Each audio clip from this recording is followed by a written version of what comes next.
Good morning, good afternoon, good evening, depending upon what part of the world you are tuning in from. Welcome to Run It Back, episode number 88. That's actually kind of ironic. I didn't even realize that before. We're doing some Taiwanese basketball today, and of course, eights are lucky over there in China and Taiwan. So that's kind of neat. But I'm your host, Menelik Fernandez. Welcome to episode number 88.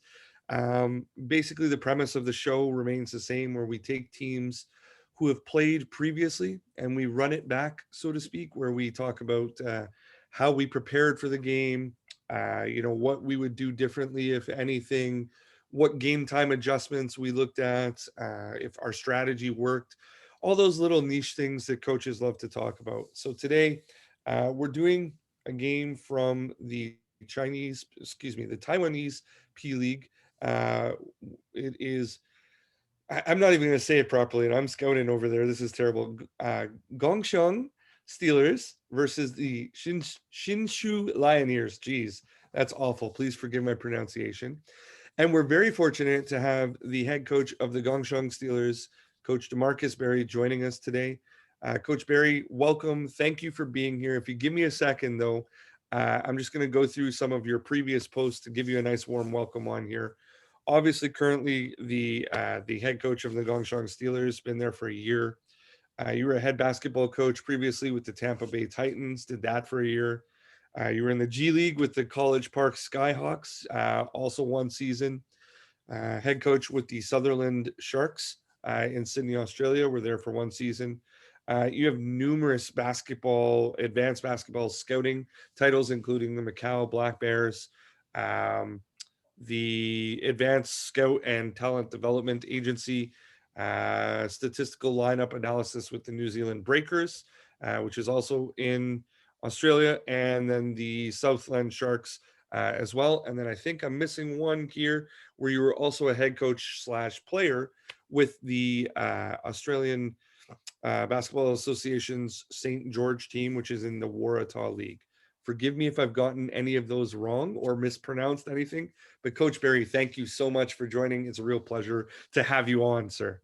Thank you. I appreciate it. Thanks for the warm welcome. I'm happy to be on the show. I look forward to, sharing my basketball knowledge and, meeting some new people in the game of basketball. So I'm excited to be here. Love it. Love it. So let's start here. For those who don't know, who are tuning in, give us some background on the league. And then the game that we were exploring actually took place just a little bit less than a month ago, January 8th. I think you guys had a little bit of a break previously for the New Year's, etc. So just kind of give me a background of what the P League is, some background on the Kaohsiung Steelers, just everything that you can there, please. All right. The P League is it's in its second year. It's the pro league in Taiwan. They had a good year last year. Started off with 4 teams. Two of those teams were part of the ABL, which is the Asian Basketball League, which is like the Euro League of Asia. So when COVID hit, they came up with this league, and the team that I'm with, the Kaohsiung Steelers, is in its second. Well, it's not the league is in its second year, but the Kaohsiung Steelers is an expansion team. So this is the first year of the team.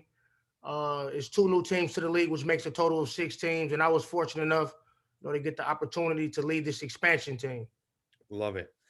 And then, could you uh, let's talk a little bit about the import rule. I think it'll give some context as to like where the league is and who some of the imports are, maybe as well. Because I've had the good fortune of going through some of these games, and there's some pretty big names over there. So, could you kind of break down how the imports work in your league?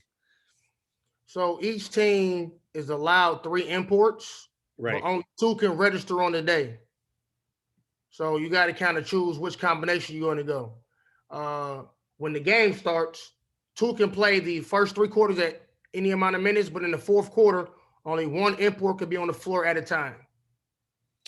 So fair to say that the local talent is probably pretty important to winning over there. Oh, it's probably the most important thing. I mean, obviously, imports drive leagues around the world, but you got to have good local talent to get to the top. So especially in this league, when the fourth quarter comes, that extra import taken off the floor means that 4 locals got to be on the floor, and it's a 12-minute quarter. So that's a long, long time. So you Right. know, a lot of strategies are involved with trying to win the game, trying to sustain the lead, or trying to keep a lead, or trying to come back. So it's really a new ball game when you take that extra import off the floor. When you got to play with one, it's a completely new game. For sure. So let's move into the scouting process here. You guys are playing your sixth game of the season. You've had a little bit of time off, so you guys were off since Boxing Day, and this is January 8th of the game. And then you've played them once before and lost to them in early December. So when do you start this scout? What goes in a scout for you? How much film are you watching? All those fun little intricacies. Well, just go back a little bit. I got to the team super late, so I was scheduled to come in August. Right. Due to COVID and visa stuff, I didn't get here till like November 10th, and I had to do a 21-day quarantine with 14-day quarantine. So essentially, I had 10 days to prepare for our first game of the season. So uh, that put us in a real hole in terms of where we were at as a team in terms of putting in our offensive and defensive system, our rules and principles. So we got off to a very, very slow start to start the season Right. off with. Obviously, through some hard work and practice, and just trying to systemize what we wanted to do and what we wanted to put an emphasis on first. We were able to make some cover some ground moving forward in the upcoming weeks. But we got off to a really slow start, and I found myself skipping a lot of the things that I would teach in preseason. So I had to just put the basic foundation in, then kind of go back to doing the basic fundamentals just so I can get the system in. So I just wanted to give you some context with that before I was to move on. Yeah, I appreciate that. Thank you. So, can you give us like one example of maybe something like, I don't know, defensively or offensively, something where it's like, I would normally have put this in, but because of the time constraints, had to forego it? And how do you sort of like modulate around that while you're playing? Well, I skipped over the whole transition offensive and defensive. I skipped over that. I had 10 days, probably like 7 practices, 8 practices. I had to get a basic foundation of offense first. Because you Right. as a coach, you get under the assumption that at least guys gonna run back on D, or know what to do. So I didn't put a huge emphasis on trans offense and defense at first because I thought that would happen organically. Uh, but the main things that I put in, is what we wanted to run, what are our concepts offensively, what are our main rules and principles defensively. So I focused on that for the first week. Uh, Skipping over trans offense and defense, skipping over the basic foundation of guarding the ball one-on-one, picking up full court. Skipped over a lot of stuff that I would normally focus on in preseason, so Right. not an ideal situation, but I had to adjust to circumstances that I was in. Love it. So let's go back to the question about the scout. You got some time in between games. I'm sure you probably utilized that time to work on some of the stuff that had been missing. But when do you start this scout? What does the actual scout look like for you? What goes into it? And before we even get to that, uh, team you were told promise. That's a really good question from Savog. So Savog's basically saying he's curious. Did you actually end up when you arrived and had everything? Did you actually end up having the team that they told you were going to have? Or sometimes managers make promises and it's not quite what it was. So what was the expectation versus the reality like there? Yeah, good question. Look, I was involved in the draft. I did a lot Right. of research on the draft, so we didn't have any players at first. It was no players on the team. So the P League had its first draft. So I had to scout all the college talent here, and I thought we did a good job on drafting. So I knew 6 of the guys that we drafted inside and out because I watched a lot of film on them. We Right. had we had signed 3 guys from other teams. Uh, and so I kind of knew who we had, prior to coming in, but we still had the issue of that we didn't even have a full roster yet. So it was kind of like a work in progress. But when I arrived, it was exactly what I expected in terms of the players that we had. So that's always a good thing from a coaching standpoint and the management standpoint, everybody was on the same page. So I was happy about that. For sure.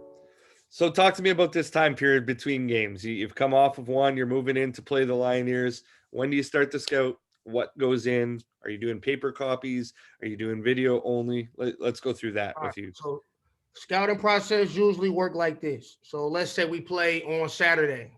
I mean, Mm-hmm. scouting starts really after the next game we play.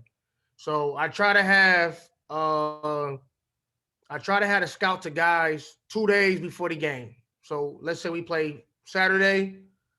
I get guys the video scout on Thursday, and right around Wednesday we start kind of like talking about what they want to do. But Thursday they have the video playbook, they have the scouting report, which is the personnel scout, and all this stuff is visual. I can send you copies of that so they can have a look at it. I send the personnel edit the next day, the day before the game, because I don't want to bombard everybody with all this information. So we usually do video playbook. What do they run first? What are their main actions? What are we taking away? What are we giving them? We talk about that before we talk about any personnel. Right. Uh, Day before the game, we talk about personnel. And obviously, we have the paper copy of that, and we have personnel edits. I break them up individually, and I send them like one player at a time so they can kind of fully look at it. I try to keep the edits no longer than 2 minutes, maximum 2 minutes. What do they do good? What do we need to look out for? What type of shots are they getting in their offense? So I keep it really simple, simplistic in that point. Uh, the day before the game, we really go over what they do, how we're going to defend it. That's our shell drill. So when we do shell the day before the game, it's really what they working on, and we working on how we gonna guard them. So we spend 20 minutes on that every day. But leading up to the game, we guarding their main actions. How we gonna guard it? We talk about it. If guys got any questions, we get in. We talk about how we gonna guard it. The day of the game is when we do in the morning shoot around. We do personnel edit. So personnel edit happened on shoot around. Right. So that's like 30 minutes. We talk about the players, and I quiz guys. What do this player do good? And I found that actually helps us keep us more engaged. So we do personnel edit the day of the game. When we get to the arena, uh, we kind of go over some briefly, really again what they plays, and then like 45 minutes to tip off, we meet. I do a quick little spiel about matchups, key game plans, go over their set plays really briefly, one clip each, and then we ready to play. But the scouting process is very, very detailed, like super detailed. And it's something that I take pride in as a coach, because I feel the most prepared teams are always some of the best teams. So I kind of like pride myself on being prepared for the game, and also putting together a great game plan that's going to help us win. So I love it. Very detailed, leaves very limited questioning from my standpoint. A lot of the time I'll be like, how long this and blah blah blah. You answered everything all the way through. One of the things I want to ask, because you're at the professional level and have multiple years experience there, as somebody who is very detailed, as you say, do you find how can I phrase this properly? I've had a lot of coaches come on the show and say what they give their guys is abbreviated or is like trimmed down because they don't think their guys can take in everything. Do you find that you're not of that point of view and would always be very detailed, or would you modulate based upon the kind of guy that you're dealing with? So that's a good question. So my scouting reports are a lot different than a lot of other people's, simply because mines are more visual. Like, if you just give somebody, like I said, I was a player before. So, if a coach give me a sheet of paper and I got to squint my eyes to read all the bold print, I'm probably not going to be engaged with it. But I Right. make my scouts really visual, picture of the player, shot charts, like it's really visual. It looks like you're reading a basketball card. And, I find that that's easier for guys to kind of internalize information. I get three things they good at offensively, one weakness, and how we going to guard them. Easy. And the rest is visual stats. Like I don't need to bombard them, but you know, I think details just are visual. So I think the more that you can visualize the data, visualize the information, the better it is going to be for your basketball team. Especially at this level, even at the younger levels. A lot of people are just visual, and it's really tough to read paragraphs and paragraphs of information on the scouting report. So I kind of steered away from that, and I just make mine as more visual as possible. But the information is still there. Got you. Information is still there.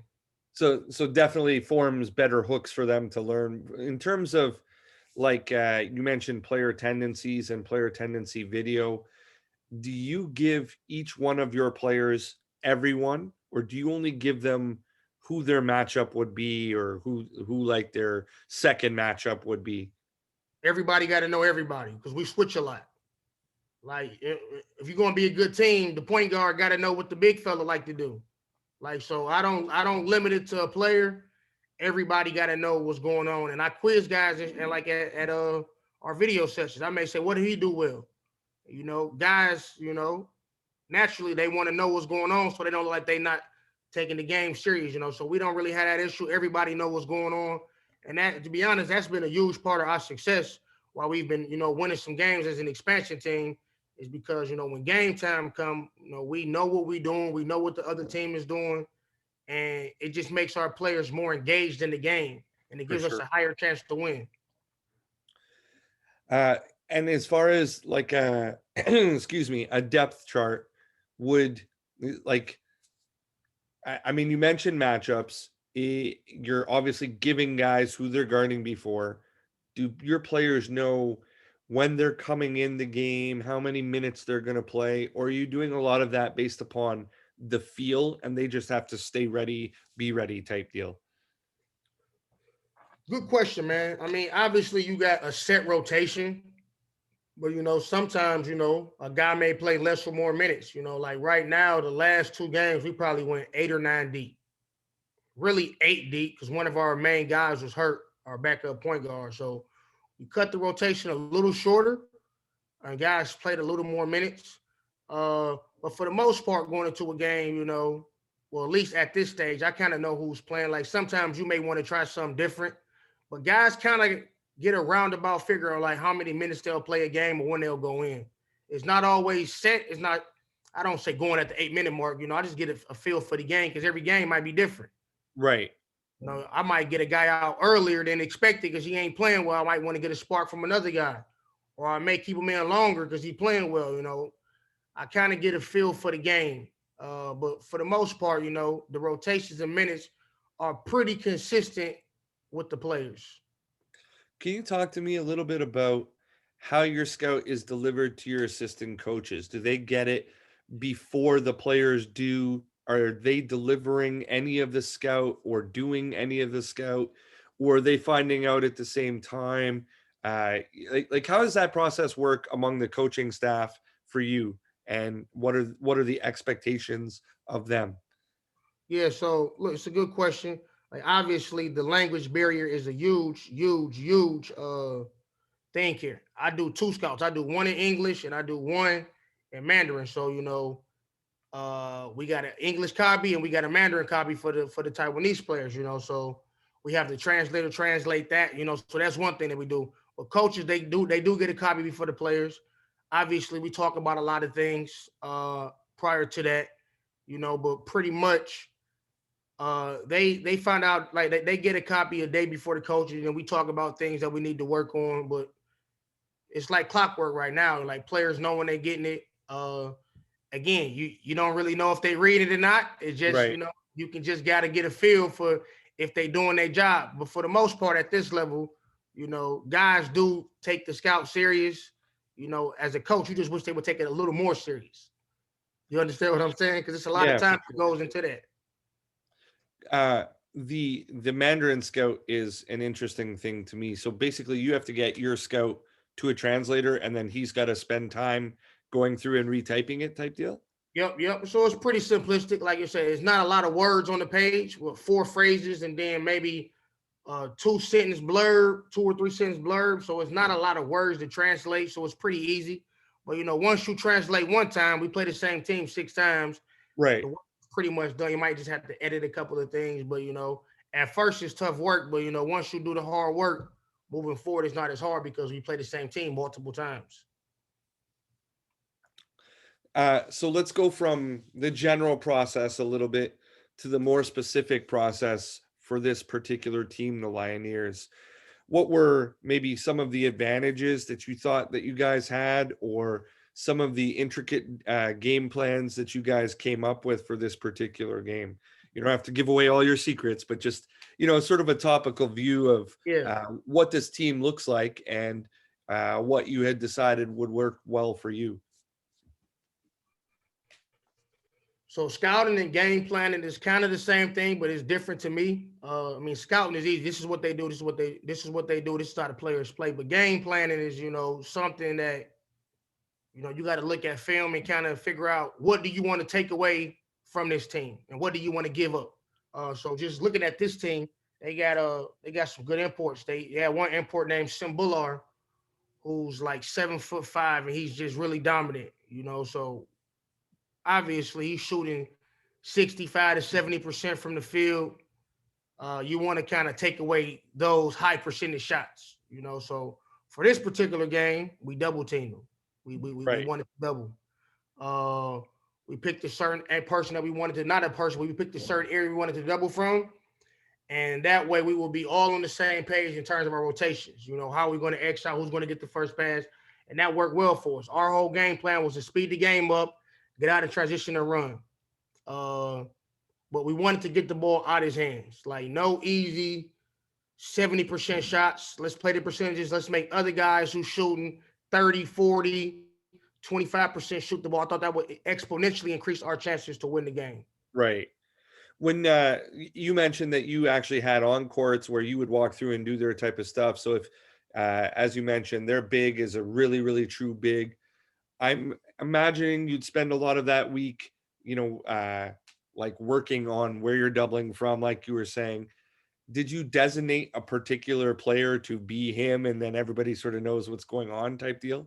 Of course, obviously, like I said, everything we do defensively is out of 5-on-5 shell. Like I'm a big guy on just making the game. Like I think everything is 5-on-5. Obviously, we very rarely do 4-on-4 shell unless we just doing a defending the ball screen type of drill. But everything is 5-on-5. I may say, well, this is Bullard. This guy is their shooter. This is the other import. And we simulate that so they got to visualize it. Obviously, it's not going to be the actual guy, but they got to actually conceptualize, like, this is the big, this is the shooter, and then that's how we practice it. So when the game come, they're already cognizant of what's going on, and it's easier for us to, to get the rotations right, to make this a really good defensive system and a scheme that we're running on this specific team. Love it. You mentioned that you wanted to get out and run. They had a really big true center. What what is your normal pace of play that you want to play at, and what percentage of possessions do you want to play in transition versus in the half? Good question. Look, I mean, anytime you can play in transition with a smart team that can kind of pass and understand good shot selection, you want to play in transition more often than not. Uh, so I don't want to be a half court team. I want to have a good balance. I think realistically in the game, I think 60-40 is a good balance.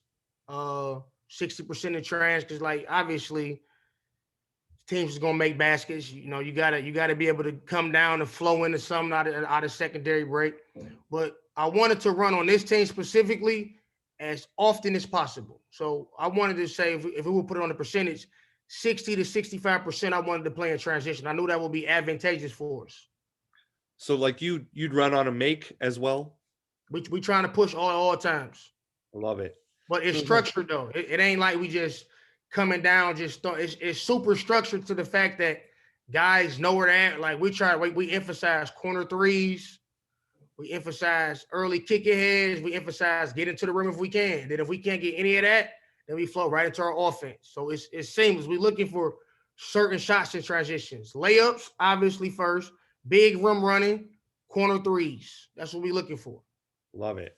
And so you're still a proponent of the big rim running. I know this is kind of a hot topic of debate among certain coaches. You'll still send them right to the rim? Oh, in transition, 100%. Like it just makes sense. Like I got a 7-footer. Like good teams put pressure on the rim. For sure. Like, I mean, I know a lot of teams are transitioning from that, but I have a legitimate center. Like Keith Benson, like he's a legitimate center. He does big man things, rebound, running Love the floor. Like it would be stupid for me not to. I wouldn't say, let's say, it wouldn't be stupid, but it wouldn't be smart of me to take him out of his natural element. Throw the ball, put pressure on the rim. The more we can put pressure on the rim, the more it opens up for threes. Like if you don't get nobody putting pressure on the rim, they don't have to guard that. So he's opened our offense up a significant amount just by rim running because they got to guard him because he can score there. If we throw it over the top, he getting the layup. So he puts pressure on the rim. So we definitely rim run him.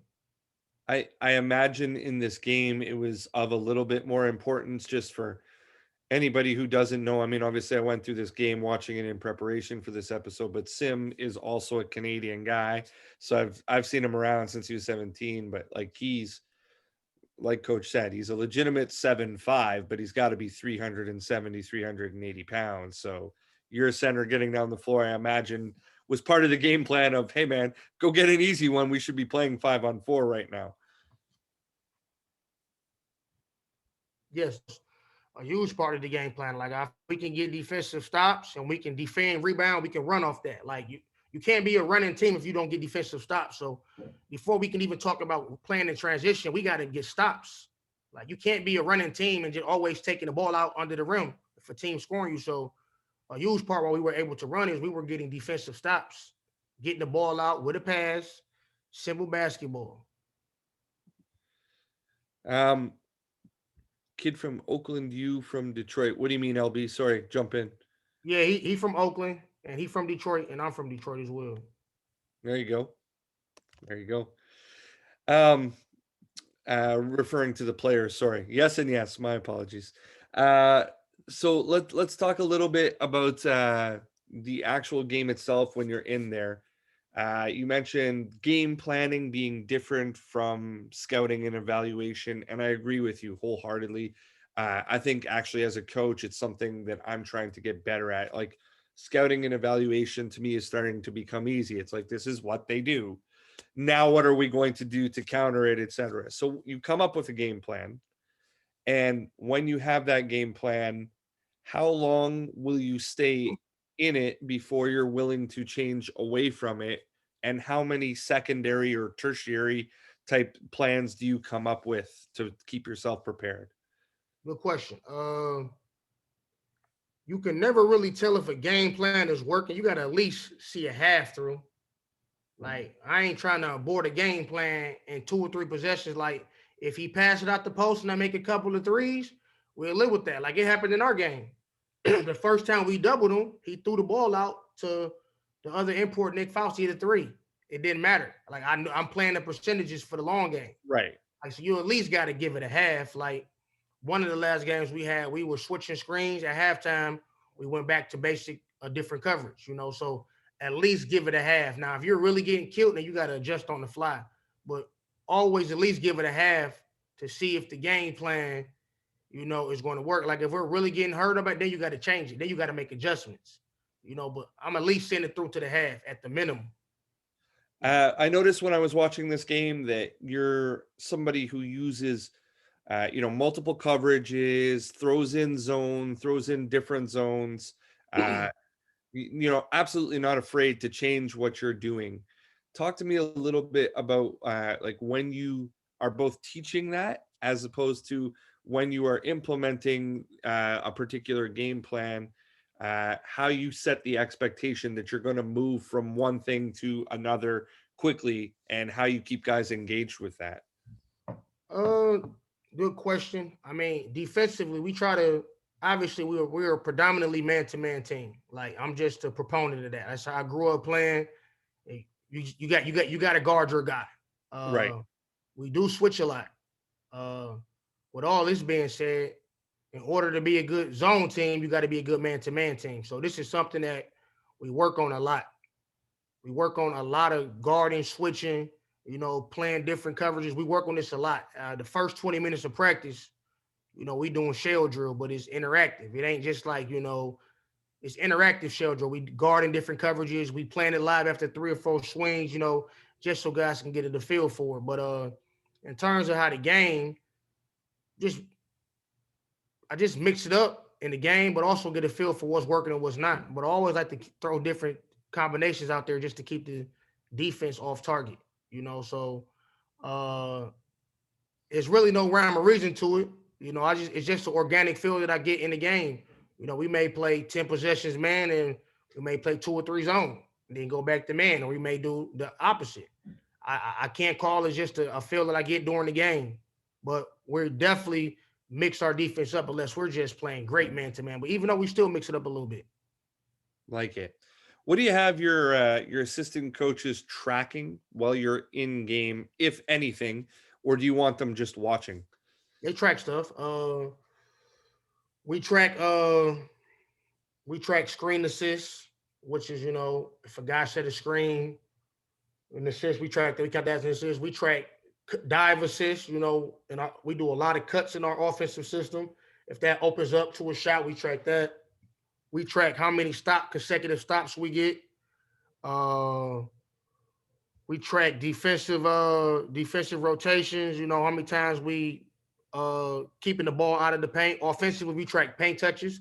How many times we're getting in the paint. We track which actions are working best for us. Like in our system, we got a lot of different play calls for actions, like maybe 15 to 20, maybe 15.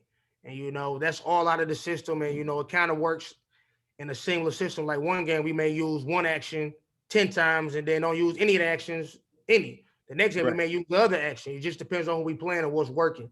So they track all that type of stuff. And then, I kind of use some of that information, not all the time, but this is what the assistant coach is tracking. Obviously, they're giving me feedback throughout the game, what they think works, what's hurting us, because obviously as a head coach, you can't see everything, even though you think you see everything. Like it's Right. impossible to see everything. So with all of those, are there particular numbers that are goals for each of those categories, or is it just uh, like you have a feel of, if we only have this many defensive stops, this is well below the average at this point usually, or are you like, no, we need, 3 kills in a game, that type deal? Yeah, well, we try to get. I think if you're getting 5 to 6 kills, what do you people call them, kill strikes? If you can get 5 or 6 of those a quarter, I think you're a good defensive team. Our goal last game was to get 10. I don't even know if we reached the game. I don't even know if we reached it, to be honest, but we might have been pretty close. But paint touches is something that that I track a lot. If you getting to the paint on offense, you generating drive and kick situations. That mean the ball is moving. We really try to track paint touches. That's one thing that we try to track. And also on the opposite end of the spectrum, we're not trying to let teams get to the nail or to the paint on us. So that's something that we tracked on the defensive end. If teams is getting to the paint on us, that means we breaking down somewhere, and we got to do a better job plugging the gaps or containing the dribble one on one. So for those, like, let's use the metric of paint touch. Will you have a specific goal in a quarter, or would it be like a percentage and you look at it and be like, a percentage is probably a little bit below the average? Let's say you get 100 possessions in a let's say we get 100 possessions in a game. If you were really good at moving the basketball, you might get 40 paint touches, 40 to 50. You ain't gonna be able to get in the paint every time off dribble penetration.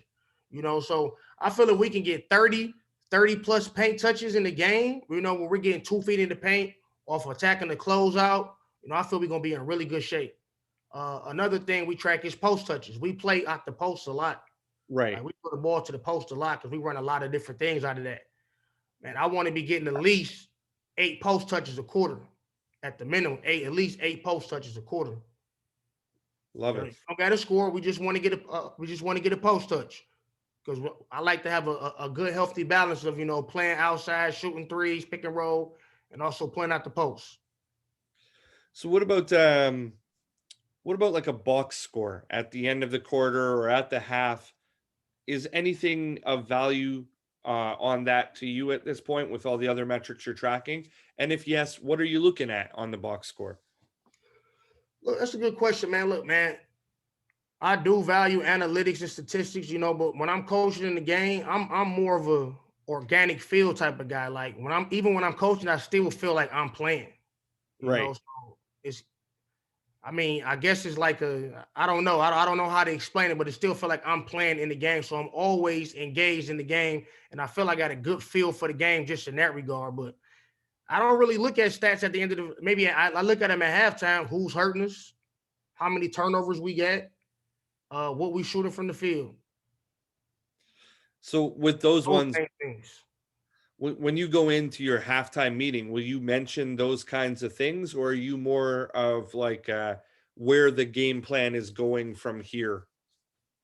First thing I'm gonna probably look at is turnovers. How many turnovers we get? Like, are we taking care of the basketball? Next thing I'm gonna look at, who's hurting us? Where are they points coming from? Who's scoring on us? And sometimes it's we're not doing our job on the scout. Then you kind of reinforce, or we got to do a better job on X, Y, and Z. But man, just looking at what type of shots we're getting, I kind of look at what we're doing, and what type of shots are we getting on offense? Are we paying attention to the scout? Are we guarding guys? Because I feel if we can follow the scout, follow the game plan, I feel we're always going to be in the game. That's how I feel. I feel we're always going to have a chance to win if we follow the game plan, if we stick to the scout, because it's a lot of time spent on this, and it's a part of why I feel that we are playing much better basketball because we know what's going on the floor and we know how to take away team strengths and make them play to something different. Love it. Do you do anything that's like a post game report where you're like, this is what I said we needed for the game plan, this is what was in the scout, we executed well or we didn't execute well, or the game plan was correct or incorrect? Are you doing anything that sort of evaluates what your game plan is and how well the guys adhered to it? Nothing written, but we always do a post game edit after the game. So I'll sit down. I may pick three important things that I want to talk about in the post game edit. We watch that the next day at practice. We watched it before we practice. We watched film for 30 minutes. Right. The game plan was, this is what we did better. This is what we need to improve on. These are things that we did well. So that's a lot of the stuff that we focus on. So we do a post game edit, and we do self and reflect from that. Love it. Because there are 6 teams in the league and you're playing each of them, I believe it's 5 times, you said, so 30 games overall. Is that what that works out to? So Games. Yep. 6 games each, 5 opponents, 30 games. Okay, so does your preparation diminish at all each time that you see the same team repeatedly? It depends. I mean, obviously, I watched the last three games I watched the last three games because teams add stuff. They add new stuff.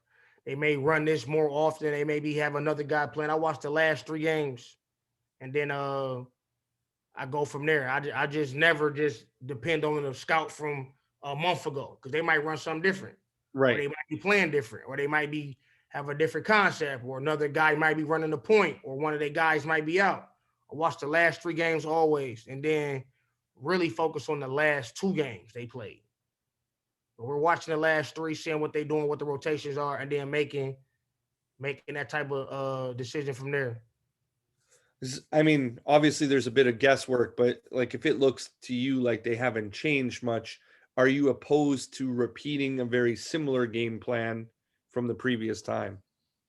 Yeah, I mean, a lot of, like I said, the player's not really gonna change. I mean, and the Right. likelihood of a coach just changing the whole system up, is unlikely. It might happen. Uh, but sometimes you might use the same game plan. Sometimes you might want to do something a little different. You might throw a different coverage out there, or you might try to focus on something to exploit on the offensive end instead of what you did last time. So it all depends on the opponent. And playing, it's hard to beat a team 6 times It unless is, you have that much more talent than them. It's just hard to do. for sure. Uh, as far as the question period, I think that's pretty much everything that I got there. I'll move into a bit of film. Unless any of the coaches in here have any questions, please feel free if you do. But I'm going to share my screen, and coach, you let me know if first of all, this is clear and it plays smoothly for you. Is that okay? Yep. Awesome. And as I mentioned, I'll play everything a couple times. Just try to have a little bit of a description for somebody who is listening, and then just you let us know what you see, what you would do differently, etc., all that kind of stuff. So, um, first one is one of the earliest plays in the game. It was a set that I liked. My note just says 77 with some corner pins. So, I mean, this is your double drag series, and where they are moving from the left slot to the right slot. They are rolling the first and popping the second. There's a corner pin. The ball moves to the second side, corner pin, open shot. Talk to me about execution, about wrinkles in the set. Talk to me about what you're trying to accomplish. Any of that fun stuff. Yeah. So this is our dub series. We get a lot of good mileage out of this. Obviously, this is hard to guard at any level, but we do run some wrinkles out of this. This is I ain't gonna tell you what the play is called, but this is a play we run for our shooters. Obviously, we put the shooter first.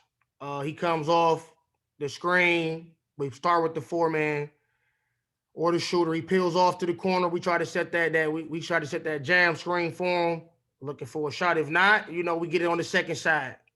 Here's perfect execution. We get a wide open three, for our import who can make that shot. And this is a great possession for us, to be honest. It's a great possession. Great execution, good screens being set, timing is perfect. And uh, would you work on this like a 5-on-0, or would you be playing in this when you're teaching your guys how to do this? We do this thing called concept shooting, where everything that we break down in our offense is broken down into 3-on-0. We call this concept shooting. Well, earlier phase, we spent about 20 minutes on it today, but basically we will break this down to 3-on-0 and just mimic the action so guys can get a good feel for what type of shot they're going to get. And then every guy get a shot in that sequence. We might have to make a total of 20 shots in that sequence, but we do drill this 3-on-0. Love it. Next one is, I think this is actually the play you just mentioned when we were talking. This is the doubling of the big and just sort of the rotations out of it. So for people who are listening, the ball gets thrown into Sim, offensive left block, double comes. There's like a 45 cut slash pin, and then the ball gets thrown out, and then the import makes a 3. Talk to me about the way that you play it. Talk to me about anything that you see. And I mean, obviously, don't be married to the result. Like you said, he made this. Who cares? Keep it moving. So we double from the weak side. Never want to double from strong side because that pass is too easy to make, put you in more rotations. The whole point was we wanted to make him throw the ball across the floor. It's going to be easier to rotate, and we can play and we can kind of zone up in that area. But in this instance right here, we get the ball out his hands, 70% shot for a guy. What does he shoot? 37 from 3. I mean, the percentage is still high that he gonna make it, but we get the ball out of this guy's hand, and we make him throw the ball across the floor and shoot a contested 3. We live with that. 70% is 1.4 points per game. I want it out of his hands too, Coach. Yeah, we live with that. Yeah, for sure. Is there anything that you see in there that you're like, I don't like this, or I think guys should do this? Would you make any adjustments, or do you think you execute pretty well in there? Number 13 took his eye off the ball. Everybody else was perfect. I mean, 24, great job zoning up. 13 should be zoning up, seeing man and ball, bumping that cutter. The fact that he turned his head allowed him to get that shot off. If he don't turn his head, he can get to the closeout a lot quicker. But everything else was perfect. Perfect thing. Sorry, Coach, my fault. When you said turns his head, do you mean like he's facing Sim, or do you mean that he looked at his check briefly there? He got to see man and ball. He got to see, so he got his back to the defender. He got to be seeing Sim and him. So he got to see man and ball. If he can do that, then he can get to the closeout a lot quicker. So the fact that he turned his head, that little half a second, made his closeout a lot slower than what it should have been.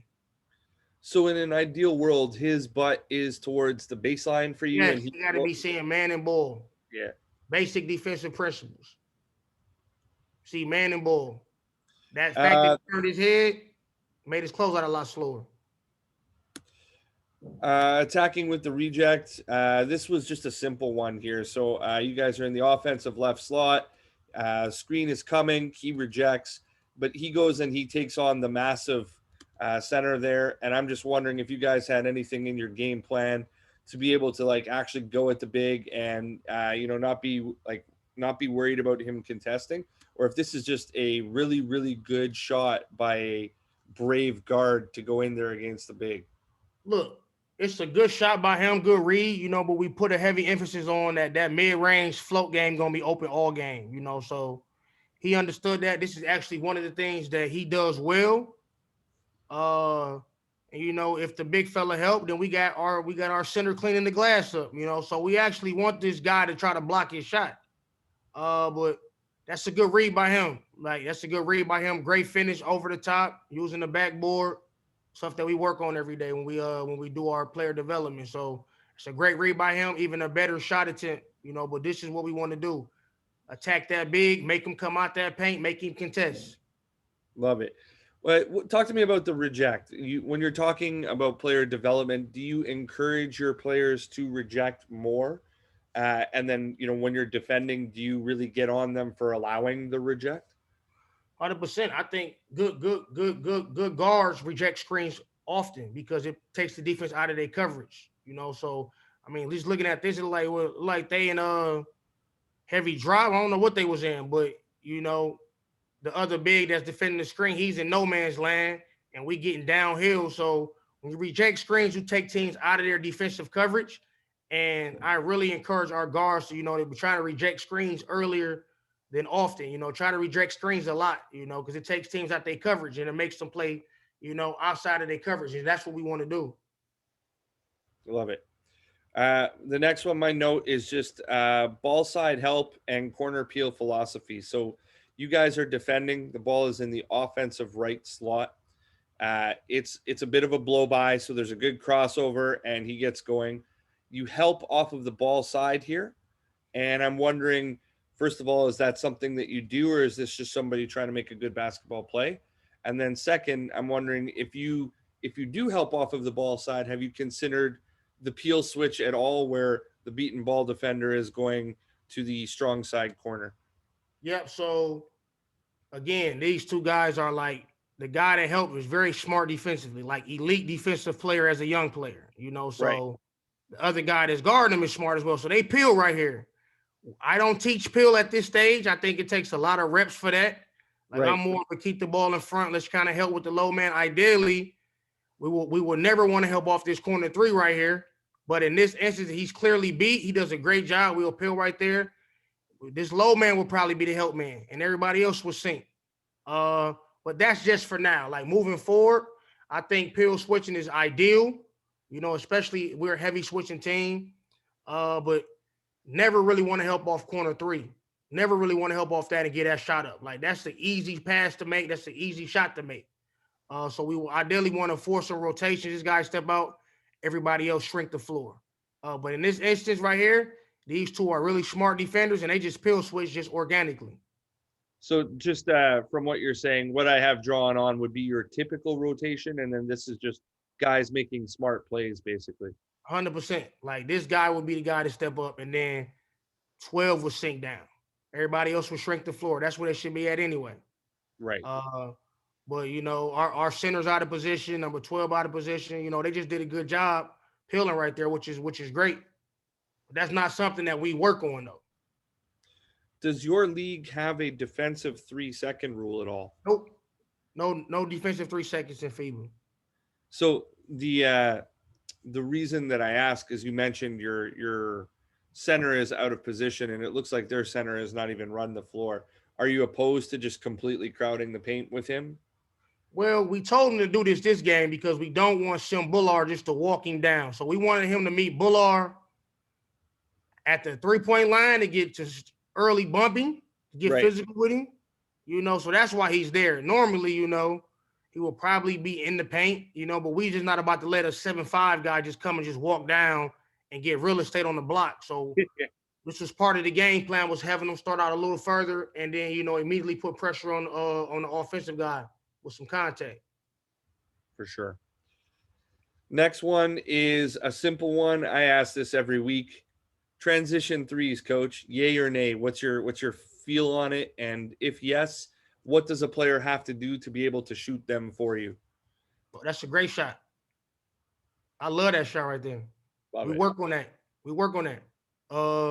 Reason I like it, point guard coming down, we change sides of the floor. Like we get an open three for our best shooter. Like even if this guy was unless he's just like a poor shooter, that's a good shot to me. We work on that. We want to play fast.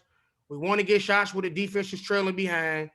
Like that's a good shot, from my opinion, on the teams that I'm coaching. Like that's a good shot. I'm not saying nothing about that. Love it. Can anybody shoot it for you though? Or are there some players that you're just like, eh? Listen, I never tell guys not to shoot. This is the thing. Like I'm never telling a guy not to shoot. I may give him the information not to shoot, but I'm never gonna be like, don't shoot. Right. Like that takes confidence away from players, So if this is a guy that's kind of not a shooter, I may say something like, but that's not a bad shot, but you might get a rip and go right there or swing that one time. I would rephrase it like that. I'm not gonna be like, don't shoot that. You can't make that. I'm never gonna say that. Taking guys' souls away from them. Oh, you can't do that. Like I said, I've played for coaches that will say something like that. Even if you don't want the player to shoot the shot, it's a way you can word it. Because like you might need the player to shoot that shot. It's not a bad shot. Skip across to a 45-3 in transition defense when the defense trailing. Like it's a good shot to me, how we play. Love it. This one is a baseline out of bounds where they stand sim right under the rim. Talk to me about the way that you guard this. Obviously, you probably had it from your scout. Talk to me about what you see in terms of where you're willing to help from, how you execute. If you would do the same thing again. I mean, we just got lucky right there. I think on this game, he scored maybe 8 of his points off this same play. Next time, we just gonna triple team him. We're gonna put 3 guys around there and make them throw the ball out. Because he scored 8 to 10 points off this exact same play. Like, there's really no way you can guard this. Like, he's going to win the jumping battle with you. He's going to push you under the rim. The only way to guard that is to discourage them from even throwing the pass. Put 2 to 3 guys on them and make them throw the ball somewhere else. Because, like, it's no 3 seconds right now. He's 7'5". He's winning that jumping battle 10 out of 10 times. But the key thing is putting ball pressure on him with number 4, putting ball pressure. Coach, correct me if I'm wrong, but like you said, there's no 3 seconds, but you're also not allowed to dislodge a player while the ball is out of bounds, right? Like he can literally just stand there and you can't like box him in, box him out, none of it. He a tough player to guard. I can't really. He's a tough player to guard. He's big, nice soft touch, and as you can see right there, we got 3 guys on him. I think it's still their ball, but he scored 8 to 10 points off this. Like crucial baskets. Throw it up to him, he just lay the ball up like in crunch time. So This is something that we got to look forward to. We play these guys 3 more times. Got it. This is a set of yours that I liked. Maybe talk to me about some options. And then I said veer away and punch. So probably the actions that happen after. So basically, we've got a ram set. So we've got a pin down into a ball screen. We come off from the offensive right slot to the offensive left slot. And then we got a blast from the corner on the strong side. At the same time, we've got somebody rolling into the paint, recognizes a mismatch. We punch the ball. He gets a layup out of it. Talk to me about options. Talk to me about what you like, how you executed. Anything that you see coverage wise that maybe they missed, any of that stuff. All right. So the reason we run this ram screen is to take away the hedge. As you can see, he come off the screen, is no hedge he can get downhill. Now for this particular play, we was running a counter out of this. This guy here is supposed to set a jam screen. He didn't set it, but it's okay. We still score, but I still got to let you know, hey, you got to run we got to execute. We didn't execute here, but we do get our big around the rim on a switch which is the whole purpose of us running that type of action. So if you go back, this whole action put guys in a situation where they got to switch. We get the switch. Now we just get smart, Just throw the give it ball to in the the bigger paint. guy being guarded by the little guy, and that's It's it. exact. It's exactly what we want. We want to get switches. We want them to switch the ball screen or really switch the big so we can try to throw the ball inside. Like I love throwing the ball inside. I'm a modern coach, but I still know that shots around the rim and guarding post ups is still some of the hardest stuff to guard in basketball. Like guarding a guy when he's shooting the ball around the rim or catching it around the rim, it's hard to guard. So I like this play that we ran. We didn't execute, but we still got what we wanted to when we run this type of action.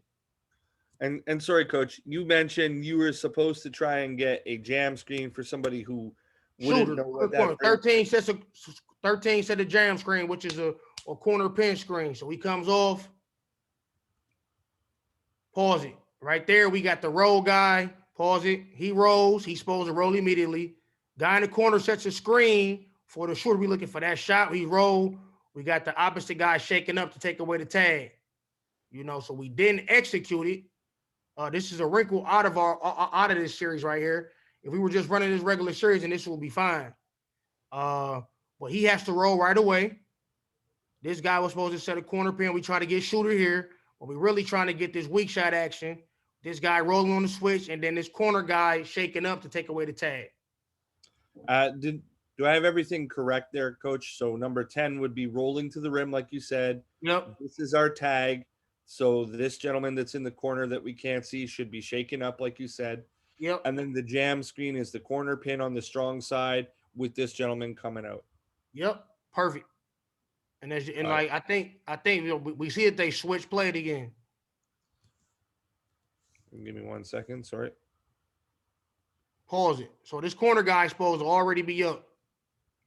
Well, we still do what we want. We still got a mismatch in the paint. So all he got to do is throw it around the rim. And we got Yep. 6'6" versus 5'10". And he gonna win that battle most of the time. And he reached. So we got an easy bucket. That was a really nice pass, actually. Good, very good pass. Love it. Good action. Love it. This was, you guys are trapping up high, but overall looks like you've moved into the 3-2 here.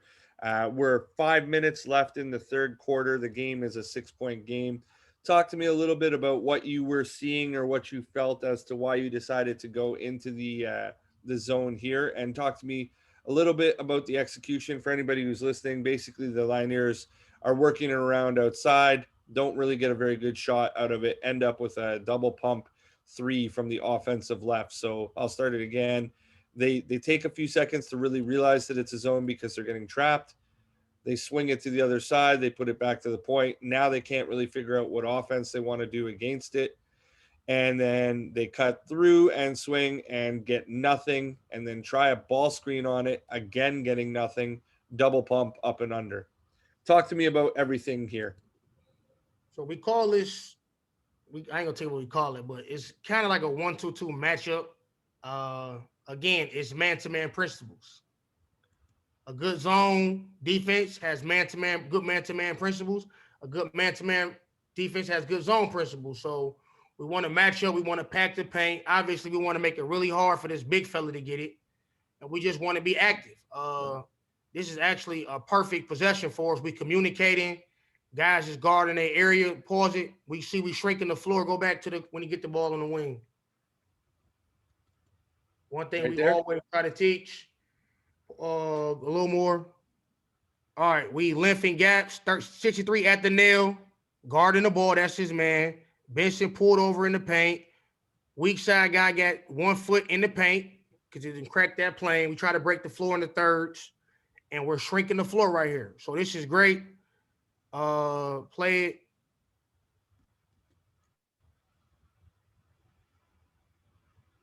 Now we back matched up now. Contest, good box out. We can run now. Love it. So we The got to uh, stop. Look at a run. the baseline runner here. So the ball's on the wing, and it looks like Faust number 7 is running the baseline. Talk to me a little bit about like your principles on the cutter through. Is it just a communication based thing, or do you have like absolute rules as they run that baseline there? Corner guy got to get him. Low man, that's your man. That's your area. Like we're in a 1-2-2 matchup zone. So if that ball go there, that's your man. Like that's your area. The low man, which will be Big Tank, that's his man. If the ball go to the corner, he got to get there. He will take that. Benson will take the next man. So it looks like a zone, but it's heavy man-to-man principles. Right. Heavy man-to-man principles. And when you're implementing this, a lot of guys struggle, I find, with matchup zones because they think zone is just like I have an area, but like your responsibilities obviously change based upon how the offense moves. How do you teach this? Are you doing it in like a game and they're playing, or are you just kind of talking them through rotations? What's that look like for you? Well, we start off I explain it first. One of the things that we do is that we play with 6 offensive guys. I try to put a guy in the high post, and we got to really emphasize guarding that high post. But if the ball get to the corner, that's your man. Like that is your man. Like it's a zone, but this is a matchup zone. We're playing man to man. So if Right. the ball go to the corner, that is your man. You know, uh, Obviously we can get better at it. But we spend some time on it. Not a significant amount of time. I spend more time on man because again, as I said, a good man to man team can be a good zone team easily, not the other way around. Love it. This one is an easy one. It was the end of the third quarter. You guys were up 8. There's under a second left. You got an ATO here. I'm just wondering if there were any wrinkles drawn up, or is this going to the rim no matter what, and you're just going to play your cards with what's happening there. So for anybody who's listening, basically it's a sideline out of bounds. You got a cut coming to the strong side corner. You got a gentleman who started in the strong side short corner. He's coming off of like a curl around the elbow, and the lob goes to the rim. It gets broken up, unfortunately, here. Talk to me about that set. Go back to that. It's an ATO. So we had zero point 0.6 seconds. I had a timeout. I thought if we can get a basket. The first one, we wanted a corner turnout, a jam screen for our shooter. They did a good job switching that. Now, this play would have worked perfectly, but the center was really smart here. If you can see, this guy is really tagging him like he's on his hit. Now, in a perfect world, if this guy wasn't that smart, we'd get a layup out of that. But since he helped, the read is just throw the ball to Benson for a shot. Like he wide open. But if this guy wasn't helping like that, we'll be wide open for a layup. I ran this play numerous times in different situations in different places around the world, and it's worked. But we just didn't make the right read. The right read is throw the ball to number 6. He could just turn and shoot it. Since he overhelped that much, we didn't make the read. But like I will definitely run this play again this season. Like I just don't know when. Love it. I guarantee we're gonna get a layup out of it. I'll be watching, Coach, for sure. Sure. So this is a horn set. I think you guys have a bit of a goof on this one. Talk to me about what you see and the alignment. And it looks like it's wrong from the start for me, matchup wise. We enter to the offensive right forward. They fake a handoff. Looks like there was going to be Chicago action, but they just sort of noticed that there's a mismatch underneath. They throw it over top, easy basket. Talk to me about where you would help from typically, how you would like to align this, what you see when you watch this. First of all, we never threatened the post like that. We started off with a severe mismatch already. So from the onset, we was doomed that play. We got our point guard who's 6'1" on the 6'6" wing. And they just recognize that and just exploit the mismatch. It ain't nothing I can really. The only thing I would say we could have did a better job of was putting pressure on the basketball. But when you get a mismatch like that at this level, man, ain't really much you can do. Unless you go it ain't really much stuff we can do right there. So let me ask you this, Coach. I mean, you've had a lot of experience at various levels. Do you find that pro players are better at finding that mismatch quicker? And if yes, in your practices, do you find that you ever have to like remind them to look for it, or are they always just kind of like, no, we're going to look for that and go to there? Yeah, I mean, obviously, the higher the level you go, the smarter the player is going to be. So guys is definitely looking to play out of the offense and just exploit what they feel is the best matchup. And that's what they did right here. Like they didn't even run the play, just throw the ball to the bigger guy down there and they scored. But to the second question you asked, I'm trying to. What did you ask again? The second I question. said, so for me, I find that a lot of the time when I run drills, if they're like a small sided game or something, I have to tell guys like, "Hey, do you not see that mismatch? Like, screw my play, just go utilize kill that mismatch type deal." Do you find that that happens quite a bit less at the level that you're coaching now? Yeah, it does because like at the highest levels, like guys know who's gonna be shooting the ball. Like this ain't high school. Everybody like guys know who's getting paid to shoot the ball. You at least you Right. would think. At least on my team, guys know who's getting the ball. And for me, I make that very clear. Like everybody got confidence to shoot the basketball, but it ain't equal opportunity. Like we play Right. like that. Well, some guys is shooting more than other guys. And I think that's very important to note on teams and give guys what their role is. Because like if you don't give guys what their role is in terms of what the expectations is and where you fit on the pecking order of the offensive system, then you don't got to coach that. Like I don't really got to coach mismatches honestly because guys know who we should be getting the ball to. Like if you open, shoot it, but if not, we got to get the ball to one of these guys. So uh obviously you want to try to exploit those mismatches, but on a good team, the ball know where it should go. And No, I want us to be a good team. I think we a good team. If I got to tell us, that we got to pass this guy the ball a little more, then we not as good as I think I am. But I think we're trending in that direction. Obviously, in practice, if you see a real mismatch, we really try to exploit switches on bigs, and we really try to slip a lot of screens when teams switch. So those are mismatches that I can't control. Like if we get a switch, if they switch big on small or guard on big, we exploit that. If they're heavy switching any screen we set, we're automatically slipping to the basketball. Those are mismatches and things that I emphasize. gotcha. This one, my note just says rotations off of the post. The ball is moved to the right wing, then to the right block, and then it's skip second side, and they penetrate right away. So I'll go through that again slowly. Offensive right slot to the offensive right wing to the offensive right block. They move the ball before a double team is able to come, if it was coming at all. When they move it, it's a long closeout. He was below the free throw line, so they attack through the nail. Probably a little bit of a foul, but on the attack, we've got a help and we've got a drop off. Talk to me about rotations, the set itself, what you like, what you don't like, any of that stuff. Well, the biggest breakdown was 63. He's one of our smarter players. He do a lot of good things for us. But if you can see, it wasn't the double team that broke the play down. It was the closeout. And obviously, the guy that we close out on, we want to make him put the ball on the floor. But again, he don't see man and ball. Pause it. We our job was to run him off the line, run him off the line. But if he doesn't have that long of a closeout and turn his head, then I think it's easier for him to run him off the line and to get back in position. But we do run him off the line. Number 13 should be heavy nail help. Oh, so coach, you're a heavy nail help guy, so For you in sure. an ideal world would be all the way over from here right now. Not all.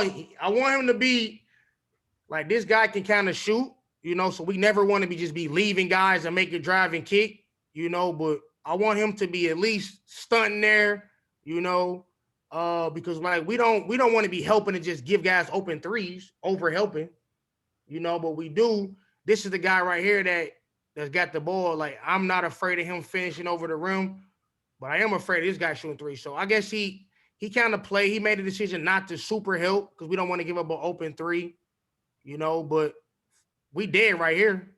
Like, what can we do? He got floater, he got shot. Like, this is why we don't want the ball to get to the nail or guys getting the paint. Like from here, I mean, what rotations can you do? I mean, he can Yeah. probably if he can get in front of this ball, but anyway, we're dead. We're dead from that position.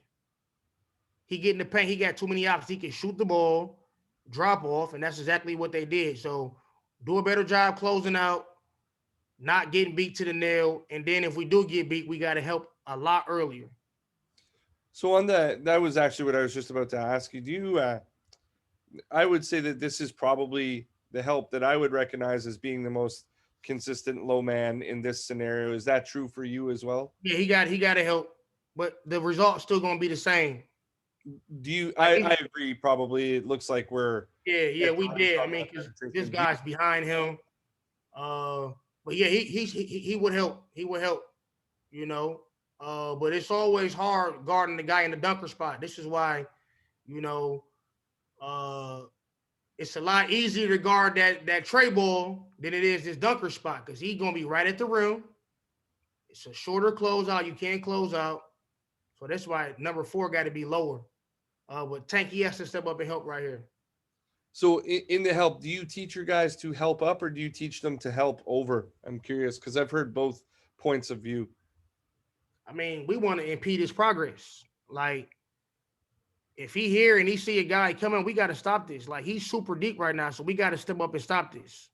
So he will come up. He will Got it. come up and then make them get in rotations. But once he get this deep in the paint, it's game over. All we can do is hope that he missed a shot or make a bad pass. Right. This is a 5 out set that you guys are running. So the ball is swung from the right slot to the trail. There's a screen from the corner man to the slot man. And then we come off of that and attack. And you get a beautiful cut on the other side of the floor. Just, I think, overall, a great set. I liked it. Talk to me about options. Talk to me about what you see about execution. And talk to me if this is a play call at this point in the game about 5 minutes left in the fourth quarter. No play call right here. Just organic. Now I will say this: we do teach corner cut off middle drive, so that's a thing in our system. So we got specific ways we cut. Anytime we driving, we got a weak side corner cut. So he did his job right there, and the reason we do that uh, is because that they be ball watching. So we always cut the corner off of a middle drive. Love Uh, it.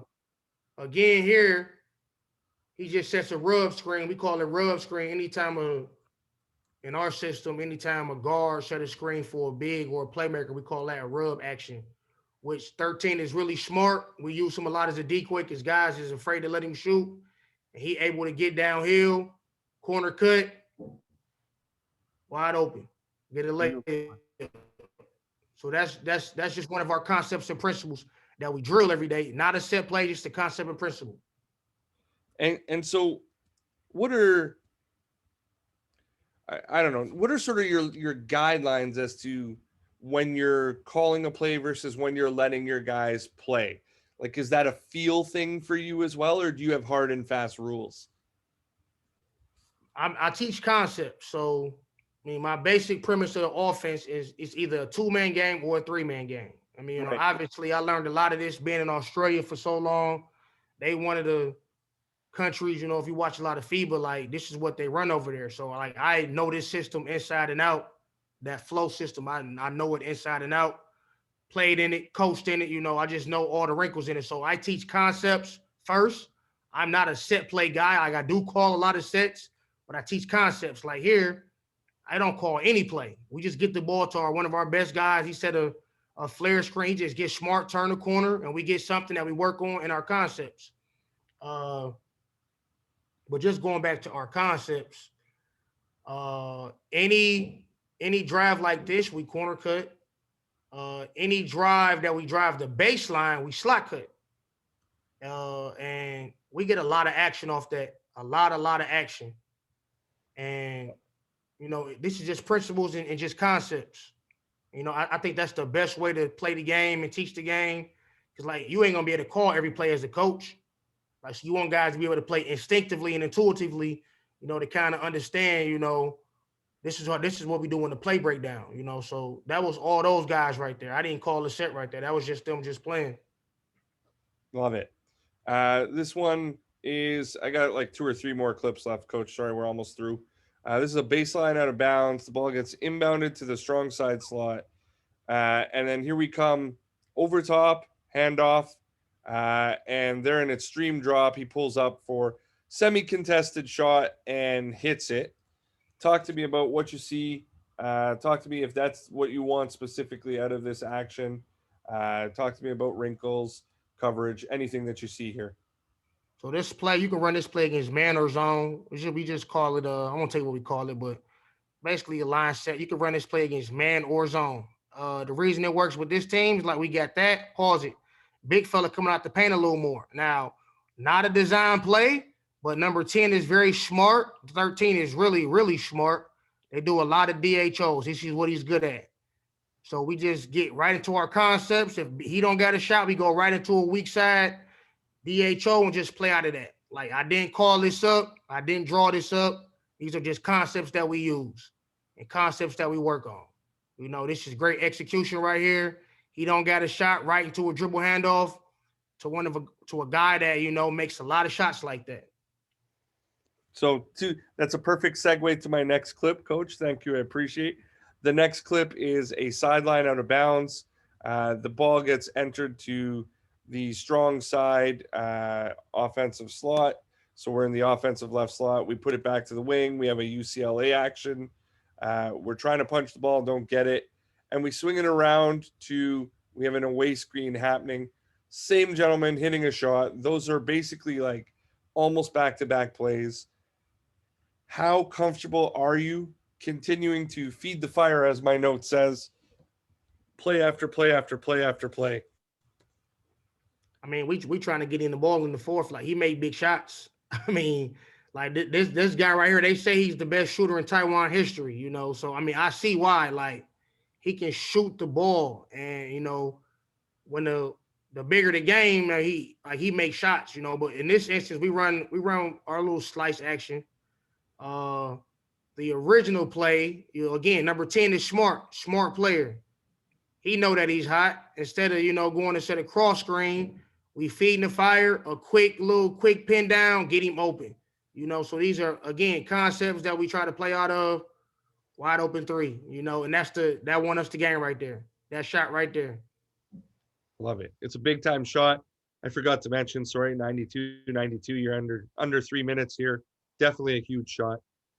And so, I mean, basically, you're okay going back to the same guy until they can guard him, type deal, for as long as need be. I mean, this fourth quarter, who else gonna shoot it? One import on the flow. Love it. And this is again where I was talking about, understanding roles, understanding the offensive hierarchy on the team. Like guys know, hey, get him the ball. Like who else gonna shoot it? Who do we want to shoot the ball? Like, so, I don't even got to tell these, like, I don't got to tell 63 to look for him. Like, just a smart basketball play for us. And, this is one thing I like about the team that we got.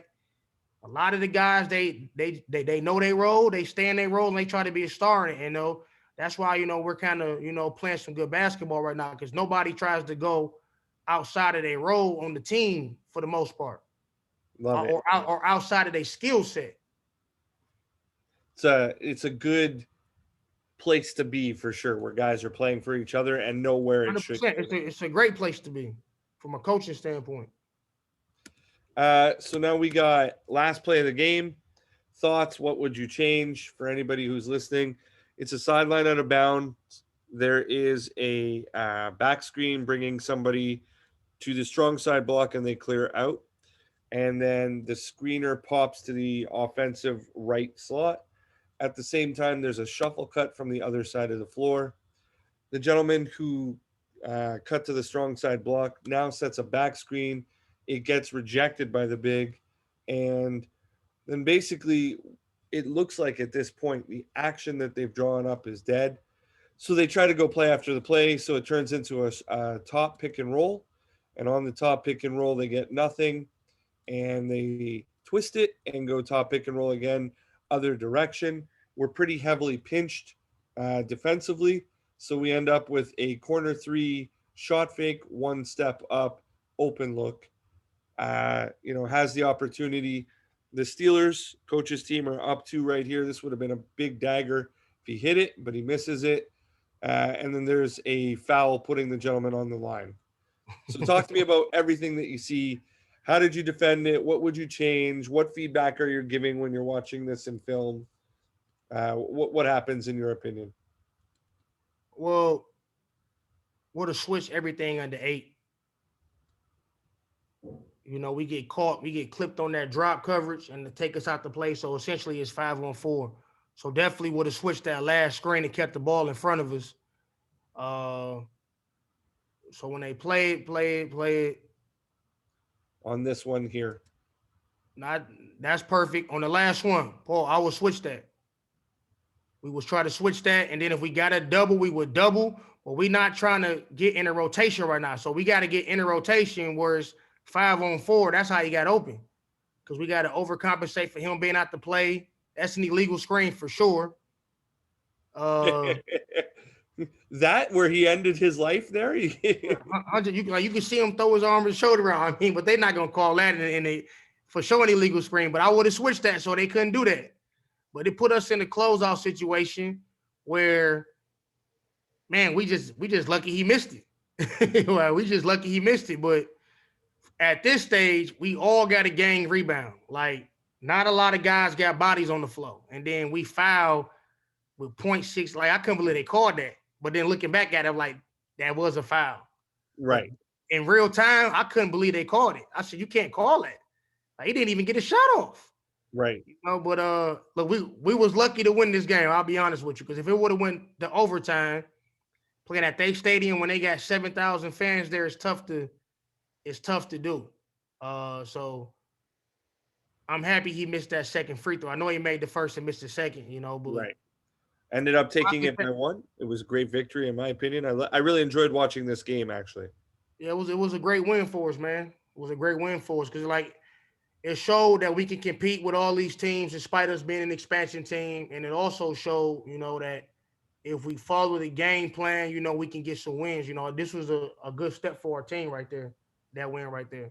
Love it. I've come to the end of the video, Coach. I wanted to take a second to say, a very special thank you. I know I said it earlier when we were starting, but like for anybody who's listening, Coach is in the middle of his season, and we're 13 hours apart. So we're really working, trying to make it work out for each other to be able to get on here. But I think it's remarkable that you're working as a professional, as so many of us do in this industry, around the clock, keeping the good image for your team out there, but taking the time to sit down with me and share the game.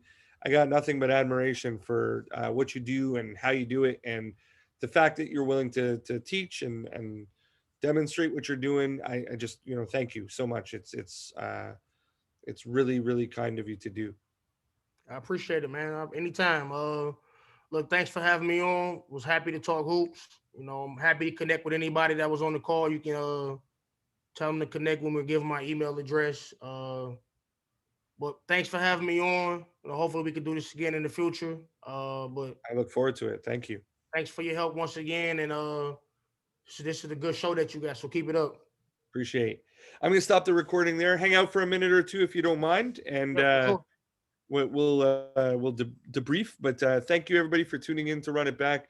Hope you guys continue to find value, and to all the coaches who jump on and listen, to all the coaches who listen later. Thank you guys. It means the world to me. Appreciate. Always let me know if there's anything I could do to make it better. Take care. I'll see you guys next week.